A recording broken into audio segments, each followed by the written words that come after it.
Dispatches on Organizing Upgrade, a show dedicated to spotlighting the most urgent left organizing and activism happening around the country and beyond, for racial and economic justice and much more. We're here today. Stay tuned for future episodes on Frontline Dispatch every Wednesday at 7 p.m. Eastern. That's 6 p.m. Central and 4 p.m. Pacific time. My name is Jennifer Disla, and I'll be today's host. If you're watching on Facebook or YouTube, please leave comments in the chats. We'll be monitoring those as the show goes on. And if you haven't yet, give Organizing Upgrade a like and subscribe to this channel. And finally, to stay up to speed with all the amazing content coming out of Organizing Upgrade, sign up at our website, organizingupgrade.com, to hear about upcoming events, videos, and articles about left strategy for organizers. Okay, let's get into it. My guest today is Branden Snyder, coming to you from Detroit Action in Michigan. Branden is an organizer, trainer, and strategist, and longtime friend. Welcome, Branden. What up, though, Jennifer? How are you doing? What up, though? Doing really great. Good to see you today. So, let's get right into it. We have talked about in the past together offline about the election and particularly what's taking place in Detroit, right? Your work over the last several years, your approach to learning lessons for organizers across the country is going to be really important tonight. We've heard, and both of us are in Detroit and have gone through the floods and the slow recovery from the pandemic, which has left many of our fellow neighbors, Detroiters, behind. So this local election, we will place elected officials to responsibly respond to this moment. And so my first question to you is, recently Detroit residents and community groups came together to bring forward changes to the charter on investing in the community. The Charter Commission voted it through. What's the current status on Proposal P, and how has that shaped your voter turnout plan? So thanks, Jen, for that and for that warm introduction. I think, for the spoiler alert for folks who are watching, you are in Detroit with us, and you had a significant role in the charter, process, in the work that we're doing. So I don't want to go without mentioning that piece of the puzzle. I think for me, one of the things that we want to, and forgive me, I have an excited puppy that is literally in my face and wants to get on screen. Well, we always enjoy our fellow family members coming to join us on the show. So no problem at all, Branden. The entire pandemic, we've been working, we've been office mates, and now she wants to join in and talk about her her experience in working on the charter as well. So I think for me, one of the things that's really been important and really important to talk about in this conversation when we talk about the city charter is that it is a process that only exists every 12 years. So every half a generation or so, Detroiters get a chance to weigh in on what they want to see their city look like. What is the future of their city? What is the hopes and dreams and the aspirations for their community? The last time that we opened it up, was in 2012, but it happened because of citizens referendum, where folks wanted to move the city into charter by city council by district. Before that, it happened. I think it happened the last time when I was in high school. So we, are really in a monumental moment, and and it's often forgotten about its place. So for us, the charter in this process happened after the murder of George Floyd and Breonna Taylor. A number of our community members and our allies here in the state wanted to be able to, institutionalize and memorialize, the movement for Black lives in policy. And we were, Jennifer and a number of our allies were able to bring together the community to talk about what things that we want to see in our charter, from affordable housing to right sizing police budgets to making sure that water affordability was actually on the hearts and minds of our elected officials. And these were the things that got put into our city's charter. And through a long, arduous process of of policy drafting, of community outreach, of of debate, negotiation, and compromise. We end up coming up with a charter, but it's in danger right now.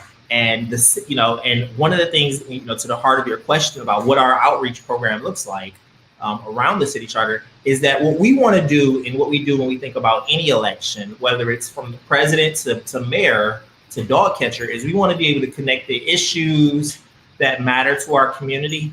We want to be able to connect those to electoral outreach and electoral action.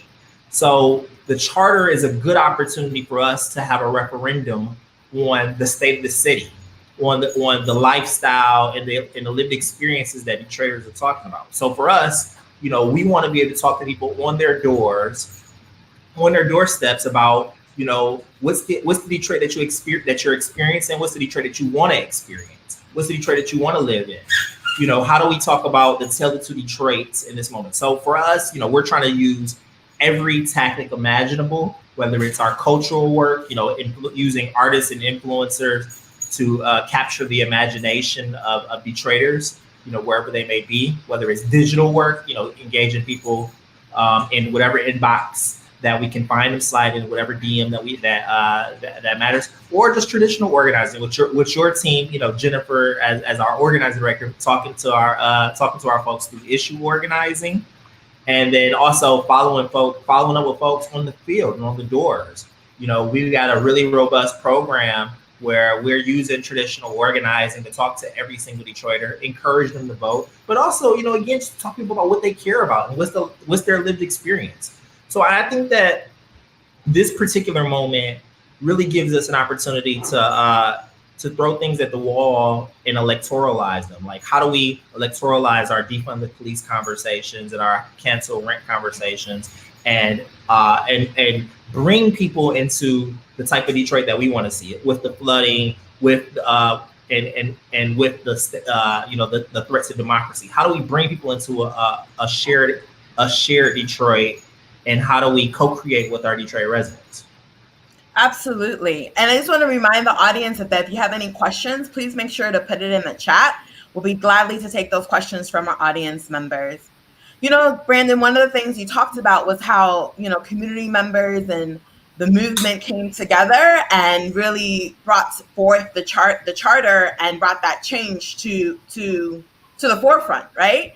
And so we're really curious. The lone Latinx council member decided to step down, and Gabriela Santiago Romero, who comes from a progressive organization, We the People Michigan, is running for the position. What does that mean to have a community leader with organizing ties running for office? And was this a movement decision? Does it translate in a different type of ground game? Yeah, so I would say most definitely a movement decision.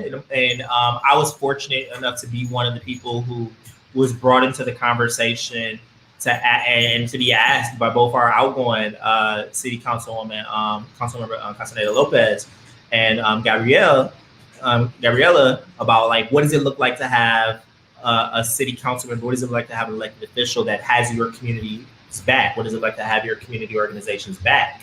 And we're fortunate here in Detroit that we've got the best damn congresswoman in the country with Rashida Tlaib, who is, also in these conversations, who's also talking about, like, how do we make sure that we have more folks who are rooted in community who can run for office.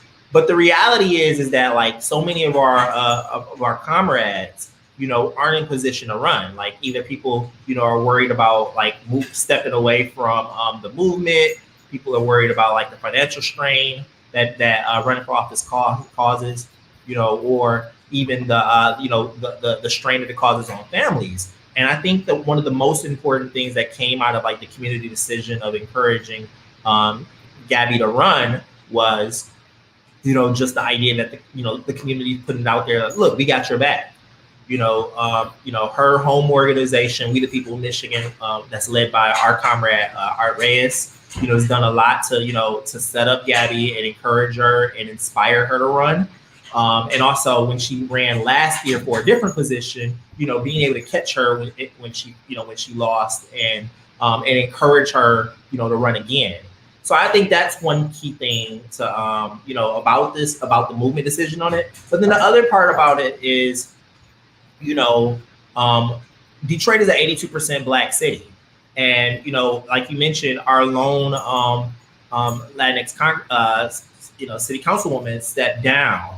But I think for us as movement leaders, for our movement broadly, we have to be able to build upon that legacy, be able to build the sort of multiracial, multicultural populist movement that connects, progressive people of color to to liberation of Black lives and to the sort of progressive values that we put forth, and also build the larger constituency at the end of the day.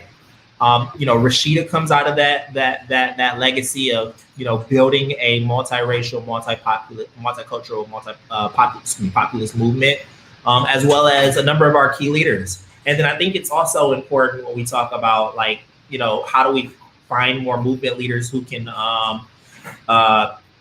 run for office, is that and people who have our back, is also Denzel McCampbell, who's our running for our city clerk, is also a movement ally. Former BYP 100 national policy director, the comms person for Rashida Tlaib. So we're in a really interesting moment right now for our city to be able to grab leaders, people who have our back, train them, which is something that Detroit Action has been doing. And we, for those two particular, Denzel and Gabby, were part of our Power in the Precinct program, and really be able to move folks into action. And that's something that I think that's important, something that a big lesson that I've learned from our friends at the Working Families Party and other progressive movements, is that at the end of the day, we've got to be with our movement leaders from start to end, to grow our own crops, if you will, in order to win, in order to get the type of power and co-governing power that we deserve. Absolutely, Branden. If you're just joining us, I'm talking with Branden Snyder, organizer and strategist with Detroit Action. And I hate to remember these days, but the last election cycle, excited to remember it because we were able to, as it was alluded to, on the team of Detroit Action, to continue on and move forward for progressive change. And so, Branden, thinking back on the last election cycle, who were the organized groups that you viewed yourself in relationship with as developing an anti-Trump front? Well, who would you say are some of the folks that that were really important in this work, and that we saw? I think for us, and you being last year was a really interesting pivot, having to do an election in a pandemic. Absolutely. Who were some of the people that you saw that really had our back at the end of the day? I think it was a lot of our local friends, like Michigan Liberation, which is a part of the Mass Live National Network. Our friends at We the People, and then also the sort of table that we were building with SEIU and in the Fight Back group. You came in at a really interesting time, because you came in literally when the shutdown happened here in Detroit. So you probably have a more interesting perspective on that. I would say I do, but we'll leave that for another time and another show. Appreciate you definitely naming the groups that you worked with in collaboration from your perspective. But I think another interesting take is, as you learned some lessons from the last election cycle, what do you view as your immediate task in this election? We're emerging from the pandemic. And so just thinking, who are you trying to move to the polls? How many voters do you expect to talk to? How does that shape, the 2022 elections that are coming up? Yeah, I think one of the things that when we talk about 2021 and 2022 is we want to use 2021 as a test run for 2022. We think national folks, national funders, and sometimes even our national labor funders don't really care about municipal elections. They don't really see it as a part of their pathway to power.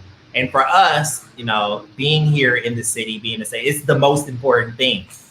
It is the thing that matters the most when we talk about our state and the destiny of our city.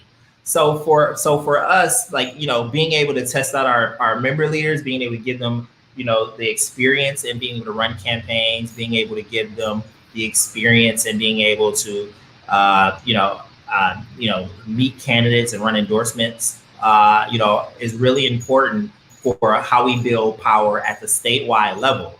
One of the things that I think back on in 2018 was that for many of our organizers, a lot of folks were super green. People who had never been a part of an election, people who were maybe just member leaders, people who had never actually run a GOTV program. Like, the speed of it all, and also the need to talk to everybody in order to win, or talk to a large electorate, was just massive for folks. And I think that getting people involved in municipal elections, getting them involved early in municipal elections, really helps to give people the learning curve to where they can actually go out and participate in a race where it's high stakes next year, when the governor's race, or even in 2024 when we defend Michigan, in the presidential. And then the other thing I would say, just around our municipal election, when we talk about targeted voters, is that for Detroit Action, we believe in ourselves to be a union for the hood. So we see ourselves as a worker center for folks with jobs and without jobs. And we do a number of really cool things around our service work, around our economic justice program, to engage people who aren't traditional voters.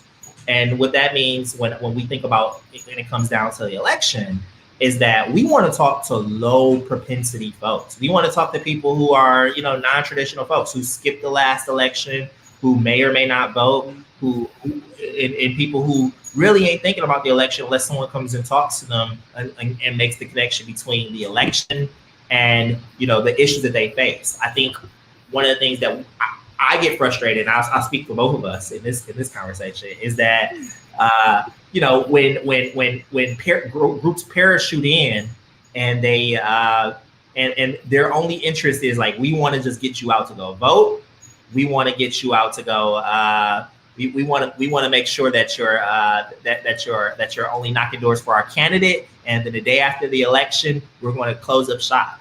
In reality, what happens is that these sandcastles get built. These beautiful, ornate sandcastles of elections get built, and then they're just washed away.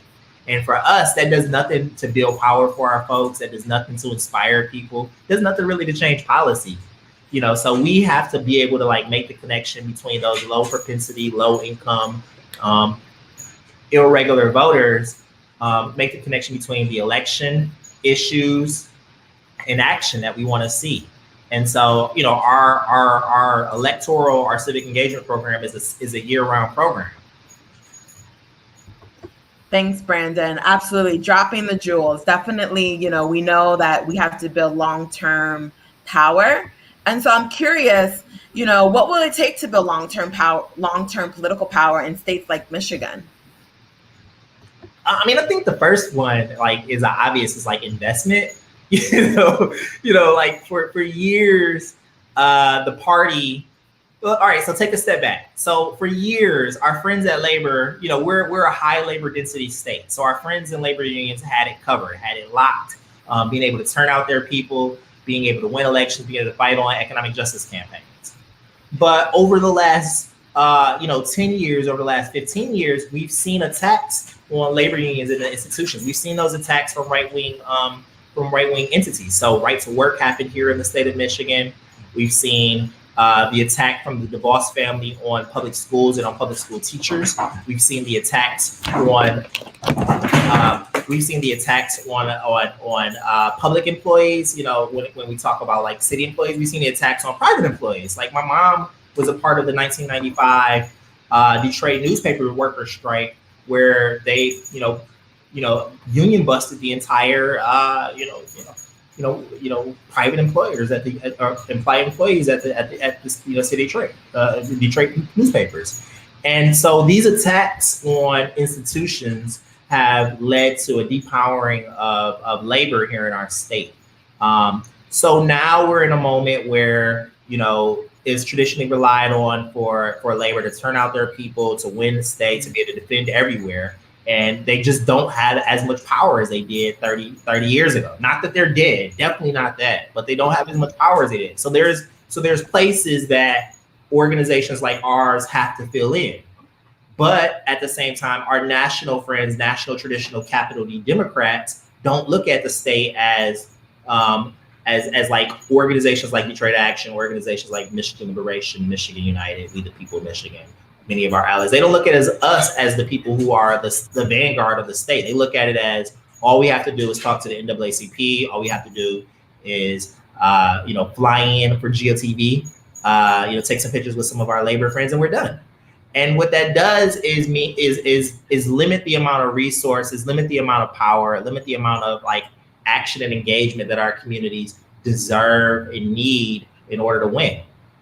I was the deputy field director in 2016 for the Hillary campaign here in Michigan, and one of the things that happened is the candidate Clinton didn't show up. The candidate did, there wasn't investment made into independent expenditure groups like ours to turn on our people. The assumption was that we got it in the bag. And the reality is that investment is needed year round. Investment is needed early on, because winning our people's votes isn't a given. We've got to actually fight for those votes and make candidates earn them. What are some other ways or other lessons that you've learned in regards to like engaging other actors in our political, that are also involved in our political systems? When you say engaging other actors, you mean? Yeah, like, some folks argue that there's corporate accountability that needs to be done. So what's Detroit Action's stance in regards to corporate accountability? Which is the thing that you've owned and brought to the table as our organizer director. Yes, should we brag on the campaign wins that you've had? It's no bragging on Jen, just bragging on the wins for the people. Yeah, I mean, I think that's important. When we talk about how do we win and build power, for working class folks, is being able to not just point the fingers at elected officials who are oftentimes just the puppets, but also going after the puppet masters. Like when you look at Dan Gilbert, who's the richest man in Michigan, the owner of the Cleveland Cavaliers and the owner of the Rocket companies, Rocket Mortgage, Quicken Loans, etc. Also Fathead, the print, the print shop, StockX, a number of these random companies, richest man in Michigan. But he also is deeply involved in local politics and deeply involved in state politics. So he received an $800 million tax break in the city of Detroit from the state of Michigan to build a skyscraper, similar to the Hudson Yards, projects that we're seeing in New York. Like he's been able to invest in our Detroit Chamber of Commerce and by default invest in local politics. So we're talking about the charter process, investing in the charter fight against the People's Charter, just in order to make sure that he's able to get his way and make sure that he and New York realtors are able to continue to get their way. So we have to be able to point that out and be able to point out the fact that folks like Gilbert, the Illich family, the people who own Little Caesars and own the Detroit Tigers and the Detroit Red Wings, the hockey team, that these people are gaming the system in order to make money. The Illiches, for instance, they're slumlords. They bought property in and around downtown in the 90s and the late 80s and sat on it while it appreciated and built it up. And we're able to when the timing was right, demand $600 million from the city of Detroit that was pulled away from public education to go to our hockey arena.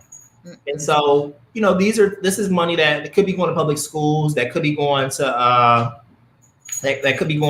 housing. But but for us, if we're talking about housing justice, we're talking about jobs, if we're talking about access, we got to be able to point that out and connect the dots for folks and again be able to point and then be able to ask our elected leaders, like, what are you doing about that? Or do you got the communities back? And so I think corporate accountability is like key to that. So us and our friends at like Detroit People's Platform, we've been running accountability campaigns on Gilbert and the Rocket family of businesses, to encourage that, hey, if you're going to move in here and you're going to get tax breaks, hire our people, and abide by our community benefits agreements, don't pollute. And those are and these are the things that are like reasonable, but it actually takes force and it takes accountability. That's right. With that being said, like the makeup that we know of the big corporate actors that we're facing, how would you describe in regards to in a Black city, is voting an easy to ask of folks? No, it's not an easy task. I mean, I think when we think about like, here's the thing that I think is lost and is lost by like, again, some of our national friends, is that yes, Detroit is an 82% Black city. Yes, we run nonpartisan elections, so meaning that the person who runs for mayor, city council, or whatever doesn't have a D next to their name, doesn't have an R next to their name. They just run with their name. But all of these folks are, show up at the Democratic convention. Our mayor was a fundraising chair for President Joe Biden in the last election. So this means that Detroiters are looking at Democrats as well as like, what have you done for me lately? Like, and it's not enough for us to just say, well, this person's a Democrat, go vote for them. We actually got to make people earn our votes, and we got to be able to connect that to why we need community-based solutions, why we need community leaders in those seats. So, I'm really excited to be able to invest and develop our members to run. I'm really excited to be able to invest and develop our allies to run. And I'm really excited to be able to push the folks who are in office to hold them accountable and like actually live out and live through the values that we put forth. That's right. And Branden, my last question to you as we close out our night is, what's at stake for 2021 at this municipality elections? What's at stake? I mean, I think the biggest thing that's at stake is like, we're in a really precarious time here in the city of Detroit. Like we're 8 years removed from our municipal bankruptcy. We are a year removed from, in the state of Michigan, where folks tried to, from COVID, from the impact that it had on black and brown communities here in Detroit. We were at the beginning of the pandemic, we were probably like number 2 or number 3 in terms of like deaths, and these are comparable to cities like New York, and Los Angeles, and we're not nearly the size, and we're 6 months removed from a white supremacist coup, where now they're running policy campaigns deliberately aimed at Black Detroiters and their right to vote. So when we talk about what's at stake, it's really the voices and the values of Detroiters, of working class people. Like my parents and my grandparents and their parents have been Detroiters, since the 1930s and the 1940s, for coming up from Detroit from the Great Migration. And, they moved here for the ability to, for good jobs, good neighborhoods, and good schools, and to access the American dream. But, that those good jobs that my grandparents moved here for no longer exist. Like, we've been the canary in the coal mine for automation, for divestment, for a number of the macroeconomic impacts that our nation has seen. And so we talk about neoliberalism, and we talk about being able to, and we talk about its impact on working class Black and brown folks. This next decade, as we experience austerity and as we see the impacts of COVID, really means that we need to have people who have our backs and have our communities' backs at the forefront. Thanks, Branden. It's been an honor having you here today, and also an honor working with you every day. And thank you all for joining us today. Thank you again, Branden, for your brilliancy. And thank you for our production team at Organizing. Please join us next week, same day, Wednesday at 7 p.m. Eastern, 6 p.m. Central, and 4 p.m. Pacific time. Take care, y'all.